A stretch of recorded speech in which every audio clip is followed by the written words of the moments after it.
Hi everyone, today we are going to read a story called Why the Sun and Moon Are in the Sky. Now looking at these pictures, would you say this is fiction or non-fiction? If you said fiction, you are correct. This is make-believe. Okay. Long ago, the sun and moon lived on Earth and shared a home on top of a hill. From their home, they were able to observe the vast sea.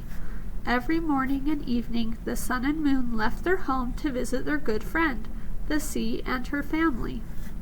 The sea had a large family. Among her children were dolphins, whales, seals, and schools of fish. All of these creatures called the sea Mother, and she never went anywhere without them. One morning, while the sun and moon were visiting the sea, they had the same idea. "Dear friend, each morning and evening we visit you," Sun said.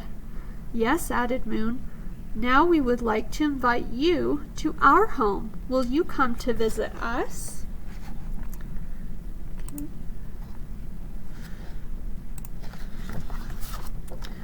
"How very thoughtful of you to invite me to your home," replied the sea. "Of course I would like to visit you. However, I never go anywhere without all my children, and I fear that your house is too small." The sun and moon looked up at their small house. They thought about how big the sea was and how many children she had. "We shall build a new house," said Sun. "Yes," added Moon, "we will build a larger house so that you and all your children can visit us." So the sun and moon built a very large house. Their new house was so huge that it covered the entire top of the hill. In fact, it was the most enormous house that the sun and moon had ever seen.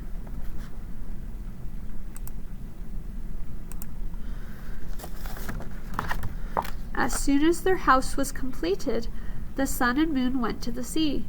"Our new house is finished. We are certain that it is large enough for you and your children to visit us," said the sun. "Please come and visit us tomorrow," said the moon.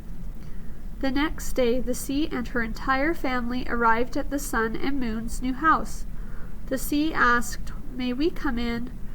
The sun and moon replied, "Yes, dear friend, do come in." So the sea flowed in with some of her children, including small fish, large fish, spotted fish, striped fish, and some beautiful creatures with shells.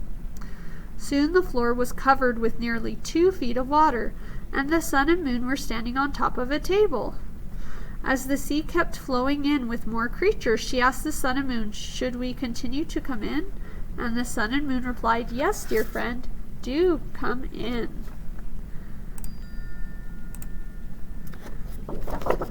The sea kept pouring in with more of her children: sharks, stingrays, dolphins, seals, and a giant whale. Now the sea and her family flowed above the tables, and the sun and moon had to climb on top of their roof. The sea kept asking, "Should we continue to come in?" The sun and moon did not wish to be rude. They replied, "Yes, dear friend, do come in." As the sea flowed in with more of her children, she filled the house to the ceiling.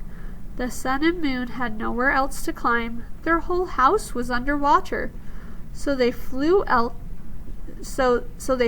into the sky, and there they have remained to this very day, watching over their good friend, the sea, and all her children. Isn't that a fun story? I really enjoy reading that. Okay, friends, I'll see you tomorrow. Bye, everyone.